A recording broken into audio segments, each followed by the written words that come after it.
Welcome back to The Lead. Let's stay with our politics lead and bring in our political panel to digest the latest in today's news. Democratic strategist Steve McMahon, Republican strategist Ana Navarro, and Donald Trump supporter Kayleigh McEnany. Kayleigh, let me start with you and give you an opportunity to respond to William Johnson, this white nationalist who said Mr. Trump is the real deal. Sure. First, I want to say there's no place for white supremacist views in our society. There just simply isn't. But, I believe, and I know Mr. Trump believes, like Martin Luther King, that people should not be judged for the color of their skin, but the content of their character. I think that this idea that Trump somehow okayed this or was in Trump Tower trying to seek out white nationalists to make as his delegates is a crazy thought. He's employed people of all skin colors, of all sexes.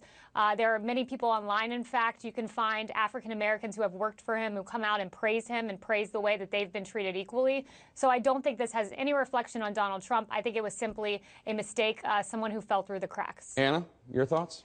Okay. I don't think the Trump campaign, from what it looks like, went out to try to seek this guy as a delegate. I guess I can say, I guess white supremacists have votes too.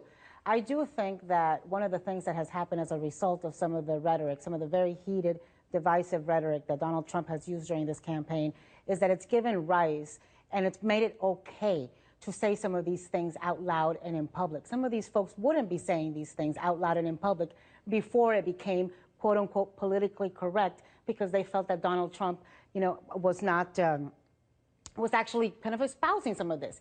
I think that he can do more to try to tamp this down. I think he can do more to say to folks who are white supremacists, to say to folks who are racist that support him, don't do that. Don't do that. Let's be a United States. Let's look at the positive things. Let's look at the things that bring us together. Let's look at our commonalities, and let's not divide. At some point, I hope that I can hear that kind of unity talk coming out of Donald Trump's mouth. We have yet to hear it. Lots to discuss today. Steve, I want to turn to something that Hillary Clinton said today about Mr. Trump's tax returns. Let's play that sound. My husband and I have released 33 years of tax returns. We got 8 years on our website right now. So you got to ask yourself, why doesn't he want to release them? Can she credibly make that argument when she has yet to release the transcripts of those Goldman Sachs speeches, as so many Democrats who support Bernie Sanders have called for her to do? I think she can. I mean, they're two separate issues, and I think Bernie Sanders people will continue to call for those speech transcripts to be released. But this is a serious matter, and she's absolutely right that every major nominee for president, for as long as I can remember, has released her tax returns. She's got 33 years out there, she and her husband. And Donald Trump, a lot of people wonder if he paid taxes, if he paid his fair share.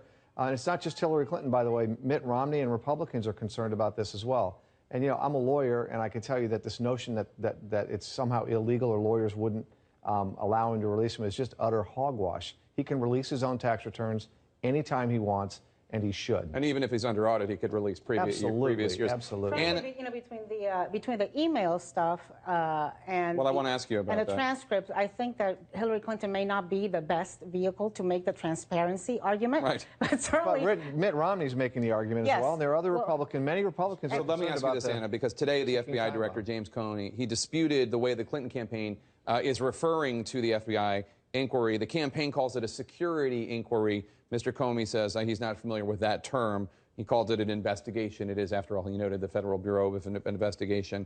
Do you think that she needs to be more transparent about this story? Absolutely. I think, she needs to put it to rest. It's going to come back. I mean, if there's something that we have seen this week is that Donald Trump is going to hit her and hit her hard. He's not going to be wearing silk gloves around her because she's a woman, because she's a Clinton. And the email issue is a very legitimate issue. Frankly, I hope that he concentrates on those kind of issues, not Bill Clinton's philandering. And I think that at some point they're going to have to stop the political spin. And if the FBI director wants to put the legal term out there, the FBI term out there, he should do more for it. We cannot have this get lost in the next 6 months. We need to get this resolved and out there before there is an election. Kayleigh, quickly, if you can, Mr. Trump has said that he will not follow the Obama model of building a strong data-driven campaign. He's going to just do the speeches that have gotten him to the World Series, as he says. Is that a mistake, you think? I think he does need to focus on data. Look, the speeches are huge. They're important. The excitement behind Donald Trump is undeniable, and that will carry him a long way. But to me, to get the millennial vote, to get young people, that means going on Facebook. That means micro-targeting. That means finding young people who are disenchanted with Hillary Clinton and who were previously Bernie supporters. So I think the data operation is going to be very important. All right, Kaylee, Anna, Steve, thank you so much. Appreciate it.